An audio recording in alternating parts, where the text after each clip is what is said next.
Welcome to Fueling Your Legacy, hosted by Samuel Knickerbocker. Each week, we expose the faulty foundational mindsets of the past and rebuild a new, stronger foundation essential in creating your legacy. We've got a lot of work to do, so let's get started.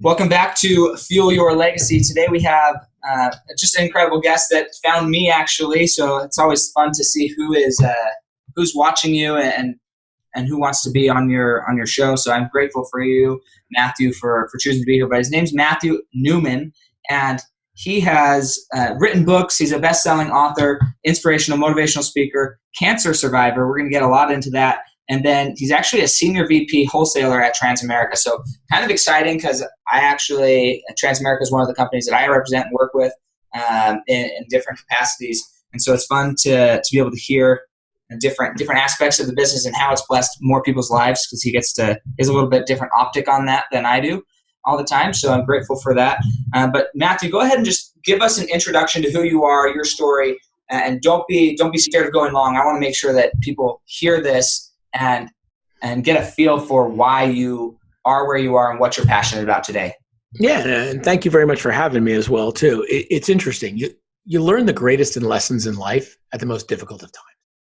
We often learn basic things that make total, complete sense to us, but it takes something out of the ordinary, something that often promotes fear or anxiety, to actually bring that out of us. And all of a sudden, we start wearing a new set of lenses. We see life differently. For me personally, I grew up right outside New York City in northern New Jersey, and my father was a financial advisor. So a lot of lessons that were put into me at a young age that I didn't really understand. I wasn't able to digest and comprehend until later in life, but those lessons being there helped me make proper decisions. So I remember graduating from the University of Delaware in 1996, wearing this beautiful blue cap and gown. Maya Angelou just gave our big speech to us. My mom and dad come walking around all excited. Their first son just graduated from college. And I remember my dad giving me that look. And my old man's from the Bronx. He looks at me and goes, "Way to go, buddy." I'm like, "Yeah, man, right on." He goes, "Do you know what you're going to do?" I go, "Yeah, Dad, I'm going to join your business. I'm going to become a financial advisor." I'm going to clean my language up very nicely as someone from the Northeast and someone who his father is from the Bronx. He looked me in the face and said, "There's no bleeping way that's going to happen." Man, was I pissed. I was like, what a jerk. What he was really saying is, if you want it, go out and earn it. There's no free lunches here. If you can go out and figure out that this is your craft, something you take to, we'll talk in a couple of years, and maybe I'll let you join our firm. Every picture of me from graduation has like a snarl on my face. Like, what a jerk. I can't believe this. But it's those lessons that are given to us where we have to go out and earn something, where we find our craft. So I started doing what's called wholesaling. And for those who don't know what wholesaling is, it's basically companies manufacture financial products such as mutual funds, annuities, life insurance, whatever it may be. And then what they do is they have sales forces go out and connect with financial advisors to try and show them why they should use their products in certain situations. I remember right when I started in 1996, my father said 3 lessons you got to know. 1, if your family member isn't going to own the product, don't sell it. Lose the battle to win the war. It's about selling what you believe in. Number 2 is always be honest. As long as you're honest with people and you share that honesty, good things will happen. And number 3, which I think was extremely important, is it's really always about the end user. It's not about the financial advisor. It's about what are you doing for somebody else. And I remember my dad saying to me, he goes, with the work ethic you have, playing college soccer, whatnot, you put those 3 things together and you're going to find it. So 1996, 97, 98, and I started to find my craft, and I started to do really well. I covered this huge territory from Connecticut to Rhode Island to New York to New Jersey, this massive area. And by 2000, I was the number 1 guy at my company. By 2002, I was the number 1 guy in the industry. And I remember my father calling me in 2002. He goes, "I think you've got this down." I'm like, "Yeah, Dad, we're getting pretty good."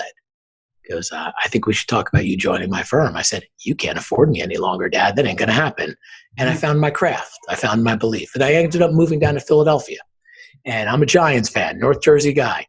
And when I moved down to Philadelphia, it was infectious. I moved to this area called Old City, where they made the American flag, the National Constitution Center, the Liberty Bell, all these grad students, law students, med students, young people starting their careers.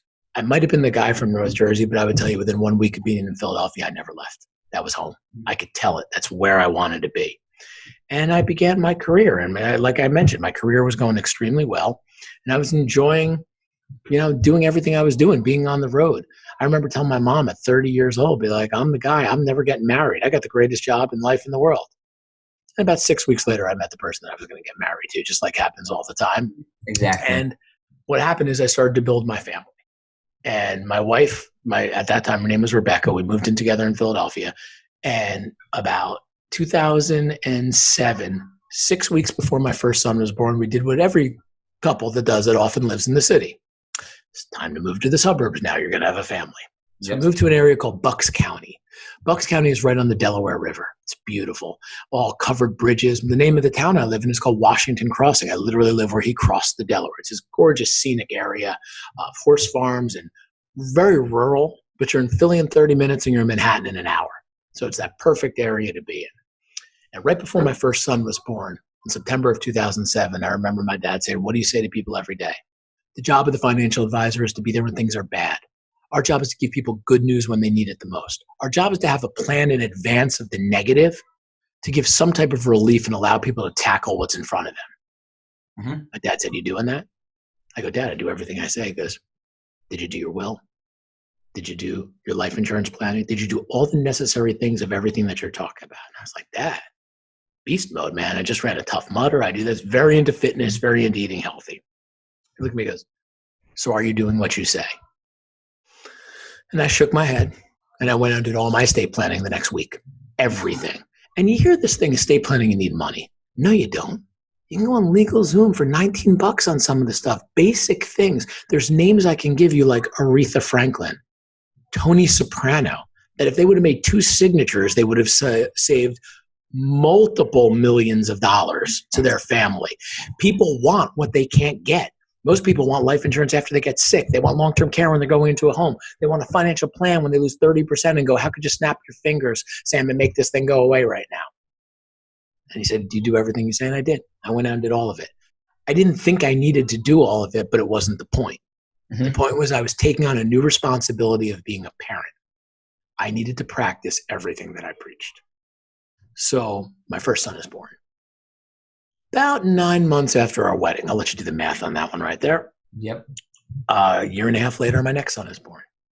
And within the next year, we have another one on the way. So we're going to have 3 and 37 months. Irish triplets. What's interesting is my wife, I told you I grew up outside New York City. Mm-hmm.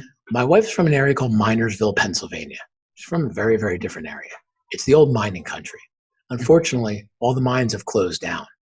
And what they built was prisons there. Prisons to give people employment and whatnot. What they never understood was all the prisoners' families would move up there. It would create this horrible situation.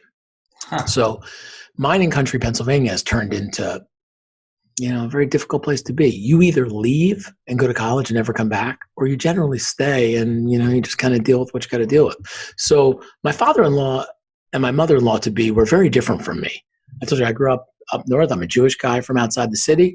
They're a Catholic family from out there. And my father-in-law was into hunting and fishing and all this other kind of stuff. I did none of that. It wasn't my kind of thing I was into. But what was great about that was we just got along so well. They were great people. It was great to watch baseball with and drink a beer with. And we just had this great relationship. As different as we were very, very similar as well, too. So what happens next is my father-in-law at 60 years old was diagnosed with pancreatic cancer. My first experience with cancer came with my grandma, Harriet.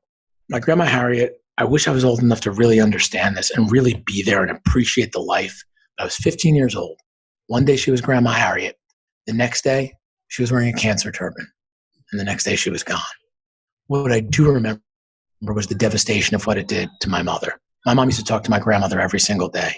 They were like 2 peas in a pod, nonstop talking. We would see them every weekend. And I just built this anger and hatred up towards cancer of, why are you doing this to our family? And I remember going to the cemetery, and we're going to put her in a grave. And my father pulled up to the house to run in for a moment to the funeral home. And the song, The Sound of Silence from Simon and Garfunkel came on. And there's a line in that song, silence like a cancer kills. And I don't know why I remember it, and I think about it all the time. And every time I hear it, it reminds me of my grandmother, and it reminds me of this hatred I have for cancer. My wife is very similar with her father. And when this happened, she's pregnant. She's got 2 kids under 3 years old. She made it her full-time job to take care of him. What I watched was inspirational. All she cared about was being there for her family and doing what it is that she needed to do. And I can't tell you what it was like to watch. It was like warriors. It was like they did what they needed to do. End of story. She would drive him every day 45 minutes down to the University of Pennsylvania Hospital. He would get his Whipple procedure. He would go through chemo, go through radiation. She's pregnant, 2 kids, and she was just there for her dad. And it was an honor to be a part of that. And unfortunately, pancreatic cancer, you don't have a long shelf life. And he would be doing well. It was like a roller coaster. And then he wouldn't be doing well. And then he'd be doing better. He made it 3 years into it. It's 2013. He got diagnosed in 2010. And he was at our house going through everything. And I got in a car accident one day driving up to a place called Bridgewater, New Jersey. It was a snowy, icy, miserable day. Fender benders all over the side of the road. I didn't feel like dealing with everything. I get in, I see accidents everywhere. And as I'm pulling up to the car in front of me, I hit my brakes and the car flies right into it, hits it, flips over, goes into the median, and airbags go off, car gets totaled, and I walk out without a scratch on my body. Police come over, they go, dude, oh my God, you got to go to the hospital. I was like, no, I'm okay. I'm okay. Call my wife to tell her. She goes, you got to go to the hospital. I'm like, I'm okay. She goes, remember our friend Karen? We have a friend named Karen Mancini. She's in Yardley, Pennsylvania, driving through a traffic light, and she gets T-boned by a car. They bring her to the hospital to make sure she's okay. 3 hours later, the doctors come out and say, we want you to send a thank you note and flowers to the person who hit you. We just found a brain aneurysm on you, and you would be dead in 3 hours. I thought about my wife, thought about my kids. Now I had 3. And like a type A personality, I rented a car and went on my way. My head was killing me that night. I figured maybe I bumped it on the side of the car. Maybe I don't remember it too well. I come home, my father-in-law just got back from chemo, and I'm complaining about my head going, oh my God, this thing is killing me. My wife suffers from chronic migraines. And she looks at me, she goes, did you go to the hospital? Oh, no. She goes, I don't want to hear about it. Try getting the migraines or whatnot. Over the next 2 weeks, the pain got worse and worse. It also avoided my ability to sleep. I lost that ability. I would fall asleep on the couch for an hour and a half from 8:30 to 10. I'd wake up. I couldn't go back to bed. The pain was so severe. I'm giving a speech one day in that same town of Bridgewater, New Jersey. And as I go to make a point, and I speak all over the place all the time, I go to make a point, and I feel a hot flash hit me in the face, like a pregnant woman would get. And after that hot flash hit me, just slur and gurgle poured out of my mouth. I couldn't talk. I didn't know where I was. And I remember thinking to myself, you're having a stroke. You are having a stroke right now. I kind of pulled myself together. I felt like an eternity. It was maybe 4 to 5 seconds. And I went, oh my God, I have kids that are sick. I have a sinus infection. Let's bounce back into this. And as I go back into it, I don't think anybody really noticed too much. But a friend of mine from BlackRock comes up to me after. He goes, dude, what was that? And I've known this guy for 20 plus years. And he goes, like, what are you talking about? He goes, you do this all over the place. You don't miss a word, man. I'm like, oh, man, I'm tired. I'm not sleeping so good. He looks at me. He goes, I'm going to tell you something I never told you. When I was 6 years old, I got hit in the head with a baseball bat. I've been on anti-seizure medication for 38 years. Dude, you got to go to the hospital. There's a problem. I could tell something's going on. I'm like, nah, man, I'm cool. Don't worry about it. I went to my car scared out of my mind. Over the next few months, I kept getting these. I would get them while I'm running, while I'm working out. I would get them while I'm driving. And to me, they were strokes. On May 14th, 2013, I got my 11th one giving a presentation in front of about 300 people. I knew it was coming. I felt the hot flash. I turned my back on everybody so they would see my back, and I would point to the PowerPoint so they wouldn't see it. And that was the moment I decided I'm going to the hospital. This is ridiculous. I had gone to see my doctor a couple times, and they told me it was sinus infections and this and that, and load me. And I take no medication. So they're trying to load me up with a cocktail and all this. And so they load me up. So I call them up and go, listen, I just had my 11th one of these. This is bullshit. I don't know what the hell it is, but it's no sinus infection. I hear him read some notes. He goes, you got to go to the hospital right this second. So I call my wife, who's shopping at the King of Prussia Mall. I drive 90 minutes down to a place called Capitol Health. She's going to meet me there. That was 90 minutes. My head was all over. Maybe this is no big deal. Maybe it's not a problem. Maybe I'm going to die. I don't know what's going on. So what happens is I get down there. She meets me in the parking lot. We walk in. They go, we're going to give you a CAT scan, Mr. Newman. Okay, yeah, no problem. So they give me a CAT scan. And they come back 3 hours later and go, we know the deal. I'm like, yeah, tell me, diagnose it, fix it. Let's get this done. They go, you have a lesion on the left side of your head. And to me, a lesion is a cut or a bruise. First thing going through my mind, I hit my head in that car accident. So it's May and that happened in January. Fine, no problem. They go, it's causing massive pain. I'm like, oh yeah, it's causing not only massive pain, Mr. Newman, it's causing you to lose your ability to sleep, and you're not having strokes, you're having seizures. And I immediately thought of my friend. This sounds tough to deal with. I was actually like, yeah, that's it, man. All right, what do we got to do? We got to give you MRIs, MRAs, all this other stuff. So what happens is they go for the next 7 hours of giving me all these tests. And at about 3 a.m, my wife goes, I'm going to go home. I got to make sure we have a ride for my dad for his chemotherapy. I'm going to make lunch for the kids, and I'll be back in like an hour. Yeah, I got to go in for an MRA anyway and sit there. So they come with a wheelchair and they go, Mr. Newman, get on in. We're going to bring you down. I go, I can walk there. Just did the Broad Street run the other day. I'm in good shape. They go, liability, Mr. Newman. You got to jump in here. So I jump onto the wheelchair. And I remember they come back and they go, all right, Mr. Newman, MRA. We need to see how big your brain tumor is. And that was the moment at 39 I realized that I had brain cancer. And my head started to go all over the place. I started to think and try to digest this and understand what was going on. I was in the tube for an hour and a half. They brought me back to my room. They plugged me into about 50 different machines. And I just started to cry. And I started to have retrospective on my life. And I started to think, what did I do? I must have done something for this to happen. I'm a good dad. I'm a good father. And I'm going through, or a good husband. I'm going through all this stuff. And strength is not how big your arms are. Strength is not how much you bench press. Strength is something that's located deep down in our bellies, that at the deepest and darkest of times, we could grab it, we could own it, and we can make it ours. I found it. I didn't know I had it. And I just started screaming and cursing my brains out. The nurses come running and they go, oh my God, are you okay? I went, I'm fine. That was my pity party. If I'm going down swinging. And I understood it. I took it and I owned it. A couple hours later, my wife and the doctor come walking in and she's wiping the tears from her eyes. Her dad's dying of pancreatic cancer. Now her husband has brain cancer. And the doctor looks at me and goes, let me tell you what we're going to do. I go, let me tell you what you're going to do. You're going to get this crap out of my head and I'll take care of the rest. And he goes, don't move. He goes, you're going to get operated on Friday. But I want you to read this study by the American Medical Association. And it's a study on the downward spiral. And what the downward spiral basically is I want you to imagine you have a couple that's married for 50 years. Wife's healthy as a horse. Husband gets sick with cancer. Husband dies. What do we often hear happens 6 months later? Wife dies. Yeah, serious. Once you fall into that spiral of regret, resentment, negativity, the odds of getting out of it are so porous. I was the right guy to read that. All right, more gasoline on the fire. Let's go. I remember when the doctor walked out, my wife says to me, she goes, my dad and mom and your dad and mom are coming. He's not my father-in-law. This is my cancer partner. This happened for a reason, for him to show me the way, to show me how to act, to show me to have independence and dignity, to show me how to handle the fight. And I turned to my wife. I said, give me the iPad for a minute. She goes, yeah, do you want me to you want to watch a movie? I'm like, just give me the iPad. And that's when I had to make sure my stuff was correct. First thing I did is pulled up my will.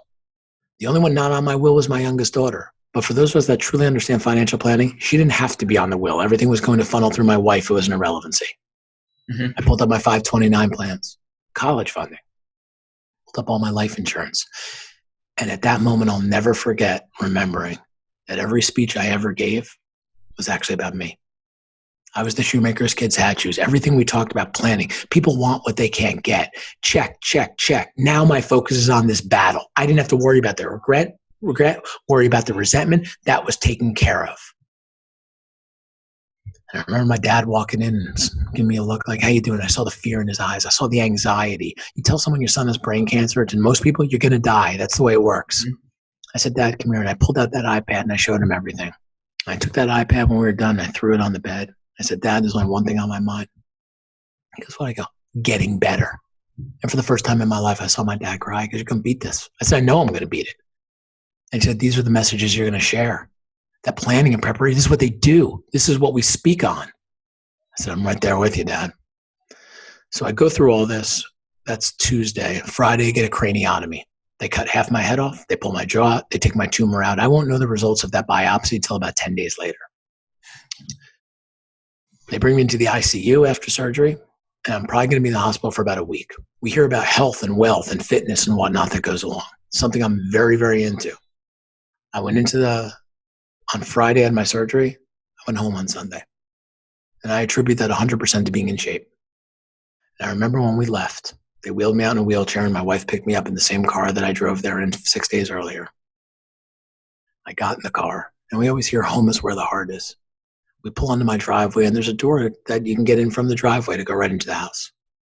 And I got like a second head on me. I'm a train wreck. And I walk in. I got 3 kids holding signs that say, "We love you, Daddy. We're so happy you're home."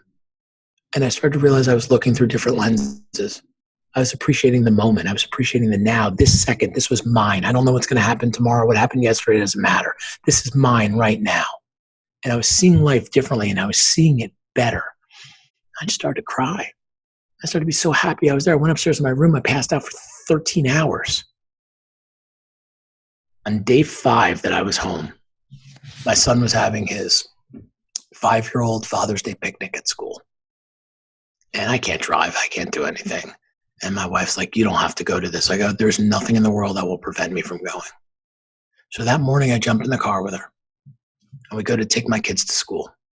And I walk my little 2-year-old daughter in with her little pink jacket on. And she takes her little pink jacket. She puts it on the hook.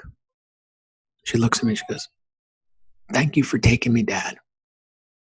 And I started to see life differently even more. It's always about us and our phone and checking what's going on. I was creating a memory for her. I was seeing life through her eyes. And it was more clairvoyant. I understood it better. It was clearer. I get back in the car. I go, "This is unbelievable. These are gifts. I'm not giving this back." She goes, "You look banged up. You don't have to go to the lunch." I go, "I'll never miss it." So she takes me back at 12 o'clock. My son Luke comes out, gives me a big hug. Says, "I miss you, Daddy. Thank you for coming." And we walk outside, and every dad is supposed to sit down next to their son with a brown bag lunch for 30 minutes. And we walk out back, and I saw every single dad sitting next to their son on their phone. And I went, "Oh my God, that was me." I had a BlackBerry and a phone at that point. My phone that day was in the car. Those 30 minutes weren't about me. Those 30 minutes were about my son. And showing appreciation, leaving a memory, not teaching him a lesson that it's okay to do these types of things. And I am looking at life differently. I'm going, this is me. These are gifts. These are mine. This is my journey. Cancer is just along for the ride. I'm taking these. And I remember going home that night, talking to Larry, my cancer partner, saying, "This is amazing, these things I'm learning." And about 20 minutes later, he got a call saying that his pancreatic cancer was back and it was very aggressive and chemo probably wouldn't make sense any longer. Cancer doesn't care about us. Didn't care about my feelings, didn't care about the lessons I was learning. It does what it wants, when it wants, which is why we have to understand we can take from it and we can appreciate life. So day 10, I go to get my results. And they tell me they have good news and bad news. I go, "What's that?" Good news. I go, "Can I work out?" They go, "Yep, done." "Can I play golf?" "Yep." "Can I go back to work?" "Well, yeah, but don't kill yourself." "Okay, good." "What's the bad news?" Bad news is it's more aggressive than we thought it was. You have a grade 3 astrocytoma. You're going to have to go through chemo and radiation. I kind of expected that to begin with. And chemotherapy was it was tougher than I thought. And it put me in my place right off the bat. It was, it's a difficult process to go through, but if you're mentally there, and I was mentally there, I could take all the other stuff. I never missed a workout. It was my life. This is my journey. I'm going to make sure that I'm living it the fullest that I can. And I'm not going to turn that over to cancer. Cancer may take me physically, will never define my legacy. I own that, and I'm not going to give that up. And what happened is I started to write these messages. I started to send emails out to friends and family on my perspective and clients, just on my thoughts, and something would initiate this anxiety. Over the next couple of years, a year later, unfortunately, Larry passed away. And I remember going to see him. We brought my kids up to Mining Country to say goodbye to him. And he probably weighed about 75, 80 pounds, couldn't move, couldn't talk, could just wink his eyelids. And my wife ran out of the room, and I remember looking at him going, "Larry, I got this. You may leave us physically.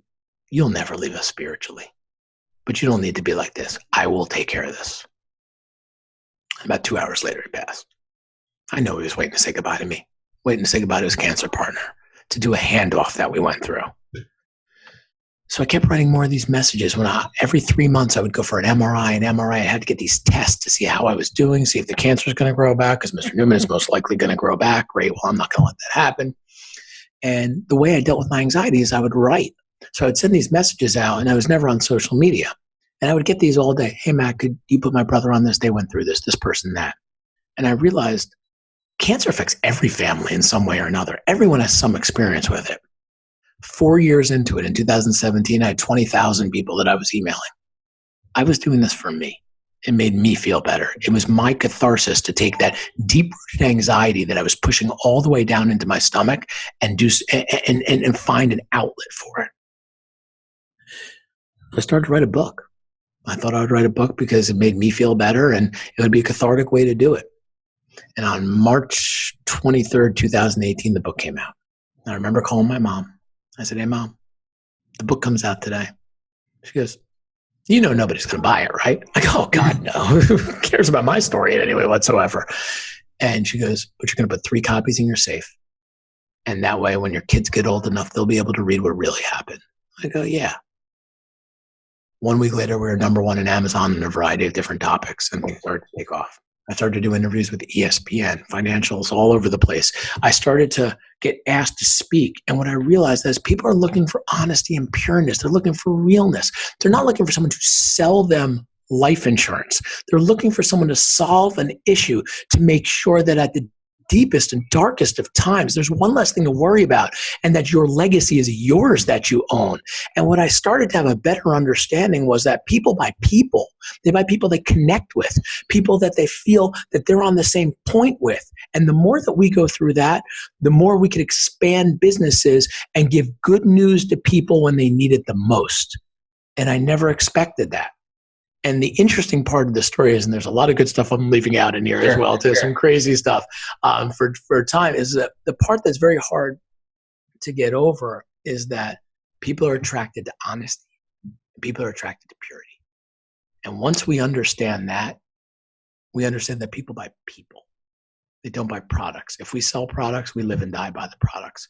If we sell strategies, we want to be there when things are bad, give people good news when they need it the most. That's what really attracts people.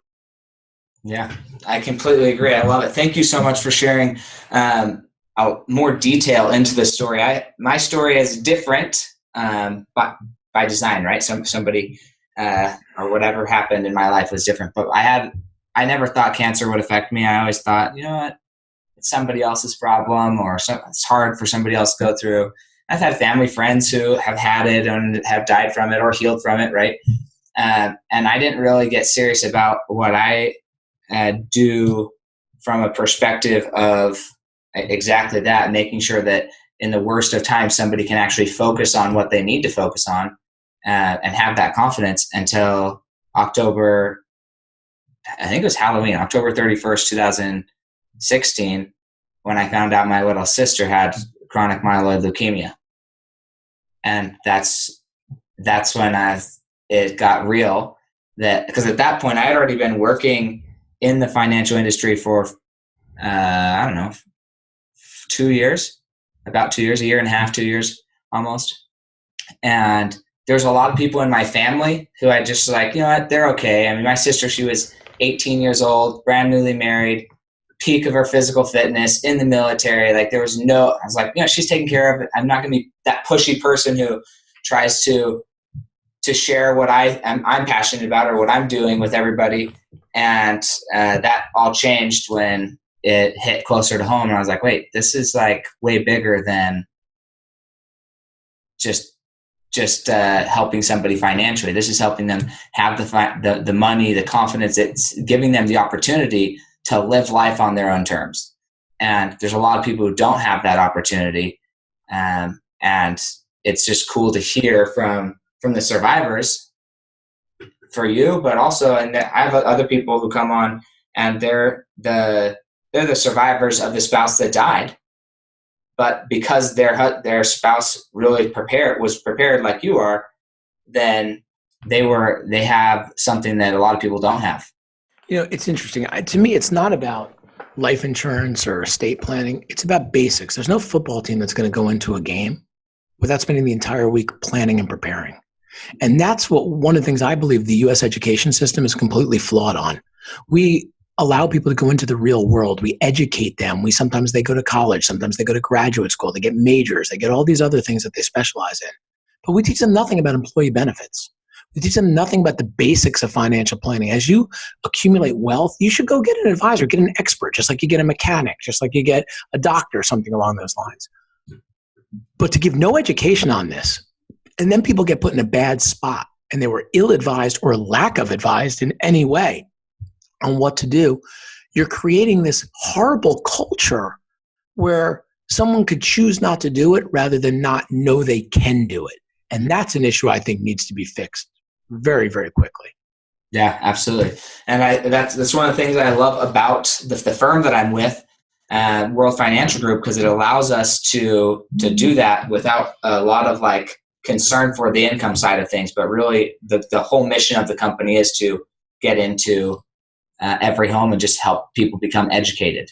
And that's why I love being aligned with the company that I'm aligned with, and you're aligned with as well, with that being the objective. So awesome. So it sounds like, and correct me if I'm wrong here, but maybe just tell me if you didn't already. It sounds like the moment that you decided your legacy was something bigger, or you really decided, hey, I'm in charge of my legacy and I'm building my legacy, was kind of when cancer hit. Is that accurate? How? No, not really. So I did all the basics of all my planning in 2007. I was diagnosed with brain cancer in 2013. So no, I just want to clarify, because it sounds like, and maybe you'll get there, but I'm going to clarify anyways, just not to cut you off. But so, and maybe I'm wrong here. My legacy, or what I view your legacy as, is not your financial planning. Gotcha. Yeah, now I understand you more. Okay? Your legacy is now sharing something that's not about the products, not about the will, the trust, the life insurance. Your legacy is bigger than that. So when did that shift from, yes, you had to get everything done because you were doing what you preached, and that's just integrity. But when did you really catch sight of, okay, this is my purpose on this planet. This is why I'm here on earth. This is what the rest of my life is dedicated to. And that's your legacy. So that's a great question. And I started to notice that when people would reach out to me, there was a difference between someone asking me for something business-wise, asking me a friendly question, something, just shooting the breeze with people. And then there was something about, hey, Matt, could I put you in touch with this person? They're going through something, and I know you can talk to them. And what I started to understand is that for me, my catharsis was writing, talking, getting it out of me. The majority of people, their catharsis is to keep it to themselves. But they only want to talk to people who've been through it, people who are on the same journey or a similar path that they have been put on. And what I started to have a better comprehension of was, with great power comes great responsibility. You can either say that quote is by Voltaire or by Spider-Man. It's irrelevant which one you want to do it by. But I started to understand that things happen for a reason. I used to believe in irony. I stopped believing in irony all of a sudden. I started to know that things happen for a reason. And that if I was able to help people on their path, let them know they're not alone, let them talk, vent, ask, but just put themselves in a position where they had an outlet, that is something I've started to all of a sudden realize that this is happening for a reason. Right. I love that. 'Cause I think there's a lot of people who don't know, because my whole thing with legacy is really, I think that our legacy, the legacy that I'm trying to promote people to go find and build and create, is when you get down to what your true identity is, not all the identities that somebody's given you, not all the identities that you've accepted by one form or another, by your career or family or whatever. That's all addition. That's all stuff that we put on top of ourselves. But like, what is Samuel Knickerbocker's true gift that nobody else has, right? What is Matthew's gift that nobody else has? And that's what I think is, when we can get there, we've identified our true identity. And then the mission is, how do we create a legacy out of that identity? And that's why I was even more specific about my question. because that's the legacy that you're able to communicate, relate with, have empathy for, and help others share their pain and find camaraderie and ultimately healing because you have that gift. Not everybody has that gift. There's millions of people who go through what you went through and didn't come out with that gift. And that's where I think, how can we help more people process through so they can identify what their gift is, number one, and then two, have the courage to share their gift with the world. I think one of the most important things that someone can really truly understand is you're not alone. We often feel like it's just me and the rest of the world is coming down on me in this horrible way. Cancer affects everyone in some way. I mean, it's just out there, whether it could be cancer, it could be heart attacks, it could be all these diseases that are out there. And when you find out that you have a support group, and hopefully you have an infrastructure of support and family in some way, and I know not everybody does, but when you can bounce it off and talk to people who are like, no, we're there, we're on the same page, that can often lead to some type of controlling of your emotions, if you will. It can lead to solace and peace of mind in many times. Some people it can't. Some people are unbelievably negative, but some people also deal with regret and resentment at a level of, I should have done this, I should have done that. We're not all going to be perfect. But what we do have to understand is cancer may take us from this planet. It may take us physically, like I mentioned, but we own our legacy. And change does two things. Change breeds complacency, or change breeds opportunity. You could sit there and be complacent, or you could say, you know what, I used to be this way. I'm seeing life differently. I'm open to this change. It's okay for me to do that. And if you take that, own it, and digest it, that's your legacy. Yeah, no, I completely agree. So for those listening, go back and re-listen to that and think, okay, what in my life could I classify that way or clarify that way so that we can start getting that way? I agree. The closer you get to that identity and you can effectively share what that is, you're going to start noticing other people with that same need or with that same identity. And you're going to find that support group of people who can help you really excel and share that gift that you've been given. And so I love that. At any point, I'm curious, at any point in your career, and we kind of talked about this a little bit before, but at any point in your career or when you wrote a book, I mean, it doesn't sound like you were writing a book for this purpose, so it might not have happened that way. But have you had naysayers or yourself didn't really believe in yourself, didn't believe it was going to happen at any point in your life, and how did you silence them? Not really. I mean, I always looked at it as this is my journey. I mean, I never looked at it to the extent I did as after I got sick. But I always had confidence in myself. And when I wrote the book, and it's like I mentioned earlier, I did it for me. I honestly did. I didn't care if anybody read it or not. I did it because my catharsis was getting it out of my system. Some people like to hold it in. I wanted to get it out. And the reason I think it's done so well and the reason things have gotten so big is because there's no shtick to it. There's no business plan associated with it. There's no marketing gimmick to get it out there.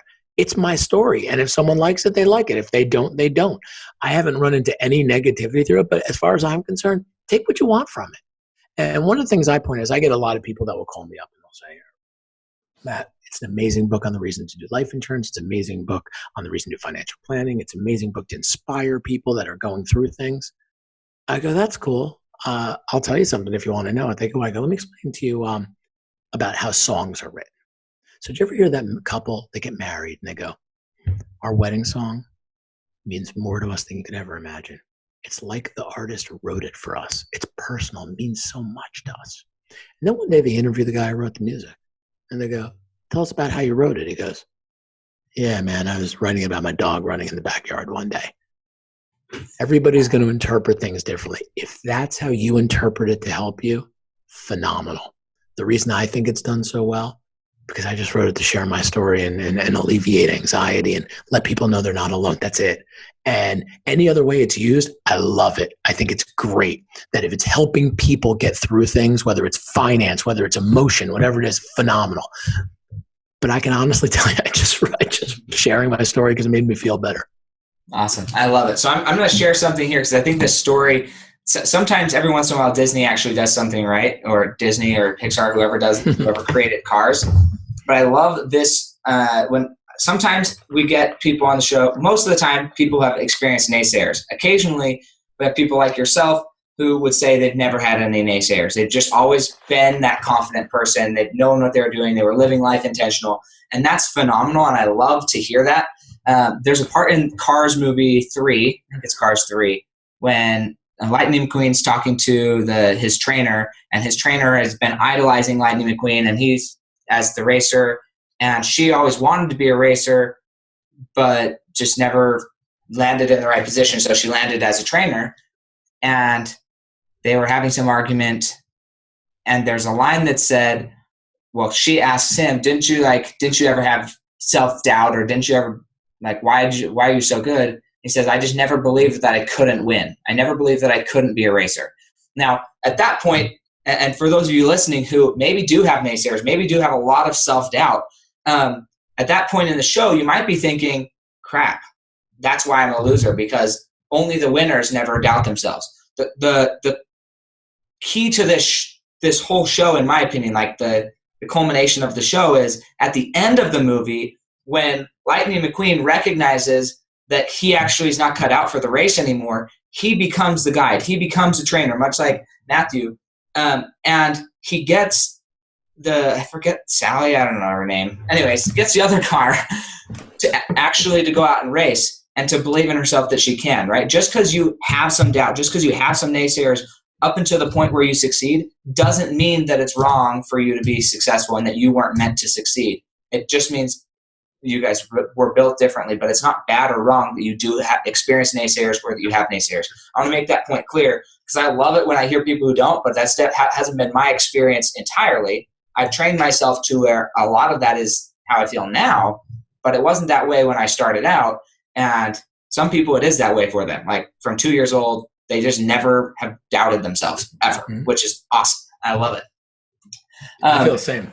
Yeah, that's cool. So I'm curious, what would you say if you were to talk about just one habit, mindset, or behavior that you have used or are using to create your meaningful legacy? What is that, and how would we go about adopting that into our lives or using that in practice? I would tell you that the biggest lesson I've digested or taken on, and I try to really live life by, is living in the moment and appreciating the now. What's ever going to happen tomorrow is going to happen. Things have happened yesterday. It's always good to look back and, appreciate life. But right now only happens once. And taking advantage of that and living in it and appreciate it, and, having more emotion about those special moments. My son's going to be 12 years old tomorrow. It means differently to me than it did before I got sick. It's only going to happen on one day. There's only one day he's going to turn 12, and I'm going to make sure that it's going to be a special day for us. And I shouldn't have had to go through this horrible situation to be able to see such a basic thing, and to be often able to look through life through other people's eyes, not just mine, which is more self-centered. And those are lessons I will never give back, and I'm beyond appreciative. And I think when you do that, whether it's your business, your relationships, your schooling, whatever it is, everything gets better when you simplify and are just thankful for the moment. Mm-hmm. I love it. That's so cool. I've been thinking, my son is 2 years old, and I have another one that's 8 months old. And it's interesting to see the things that 2-year-olds say and what their perception of the world is. But over probably the last 2 or 3 months, I've been having these like almost flashbacks of like when I was that young, looking up to my dad and the experiences that I remember of my dad that I really enjoyed, that I'm fond of, and thinking, wow, like I would love to just be able to give that to my kid, just like, sure. And so like my way of looking at things through his eyes is remembering what it was like for me to have that relationship. Mm-hmm. And then what more can I do? How more can I share that with him? So I love that. So one of the things that I like to do is just find out where if somebody did want your book, will you tell them the name of it again? Yeah. And then if they wanted to either hear you speak or things like that, what's the best way to get a hold of you and hear more of your story? Because I know that on a podcast, you can only share so much of your story. I mean, that's right. Just how it is. But people who do connect with you and are going through something where they feel like, man, I'd love to get an email from this guy, or how do they get in contact with you? How can we support you in your moving forward and what you want? Sure. The name of my book is Starting at the Finish Line, and it's on Amazon, Goodreads, Barnes & Noble, whatever it is. My website is Matthew, MATTHEWS, Newman, NEWMAN.com. If you go on that website, it could take you to Amazon for the book. It's got all speeches we give in TED Talks, ESPN interviews, whatnot. It has everything on there. You can contact us directly on there as well for speaking or whatever you're interested in. If you want us to sign a book for somebody, write them a message. If someone going through something difficult, to let them know they're not alone. We do a lot of that as well too. So it's MatthewSNewman.com is the easiest way to get in touch with us. Awesome. Okay. And that link will be in the show notes. Make sure that everybody has access to it there. So this next section is called Legacy on Rapid Fire. I'm going to ask you 5 questions, looking for like 1 word, 1 sentence answer at most. We're going to blow through this. So the first question is, what do you think is holding you back from reaching the next level of your legacy? Time. Okay. And what do you believe the hardest thing you've ever accomplished is? Parenting. And what's the greatest success to this point in your life? Parenting. Those two end up having the same answer probably 80% of the time. To do with kids and family. I love it. I would answer the same thing as well. So what is one of your secrets you believe contributes most to your success? I would say it is practicing what you preach. Okay. Regardless whether you're in finance, you're a mechanic, whatever it is. People could see it through your eyes. If you believe in something and you do it yourself, that carries a lot of weight. Yep. I completely agree. I've left industries because I didn't feel that I believed in what I was doing. And what books would you recommend, maybe 2 or 3 books you'd recommend to the Fuel Your Legacy audience that have helped you or guided you through getting to where you're at? I love the book Unstoppable by Anthony Robles. I strongly recommend that one. I'll leave it to 1 on that, but I think it's a great book. It's a great story. It's someone who's been challenged greatly, and rather than give in to the challenge, they rose above. And if you haven't had a chance to read it, it's wonderful. Yeah, awesome. I love that book as well. Okay, so this is my favorite question, and you have a different perspective, I'm sure, than most, because you've actually come face to face with this. The question is, we're going to assume that you actually did die, or that you're dead at this point. Okay. We're 6 generations away from now. So we're talking about your great-great-great-great-great-grandkids. They're sitting around the table. You get the opportunity to kind of view what they're saying, satellite in, we'll say. What do you want them to be saying about your legacy 6 generations from now?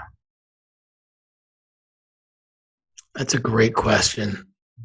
I would say my hope that far down the road is that I put my family first and did all the necessary planning to make sure that they were able to maintain their independence and dignity, whether I was here or not. Awesome. I love it. And that answer is coming from somebody who's had to face the potential reality that he didn't have any more time to make that legacy come to pass. So awesome that he had that already in place before he faced that moment, and he was living in integrity with that. So I love it. Thank you so much. No, thank you for having me. This is great. Yeah, no, I love it. And we may have you on again sometime. I think that a lot of these stories like this, there's no way to cover the whole story. And there's so much more other areas that I would love to get into. But for sake of time and be respectful of everybody's time, we're just grateful for that. This is this whole week, actually, on Wednesday, if you guys listen to the show on Wednesday, we did a book review on his book. So you'll get to hear my thoughts on his book as well. Cool. But go ahead and listen to that one if you haven't already, and so you can hear a little bit maybe more of his story, things that I pull out there that we didn't quite get to on this episode because I wanted to have him tell a story. So thanks so much. And thank you, Matthew, for taking the time out of your day. I know you're in New Jersey, I'm in Utah, so it's 2 hours different there. Yeah. So all good, man. Thank you so much for having me. This was great. I really appreciate it. Yeah, no problem. If you need anything else from me, let me know. Yeah. This was a lot of fun, though. I really appreciate it. Yeah, no, thank you so much. And we'll be in contact for sure. Thank you for all those who are listening. And I'm gonna plug the plug in right now. I've been talking about this on every episode this month. It is Life Insurance Awareness Month. It's just timely that he reached out to me at this time. This was not planned by any stretch of the imagination. but there is some legitimacy to it. If you are one who is looking for a life insurance review or an estate plan, or you're looking on how to structure yourself the way that he was taking care of his family, then I'd love to sit down and see if I can point you in the right direction, either myself help you or somebody that I know and have worked with in the past. But just like him, we've got to make sure that we're taking care of our family and setting ourselves up properly. If you want to text my phone number, it's 385-263-7699. Just go ahead and text Sam to that, and then let me know that you're interested in working with me, and we'll get you set up on that and find time to meet with you. You can do that anywhere in the United States, so don't worry about location there. So we'll talk to you soon. We'll catch you next time on Fuel Your Legacy.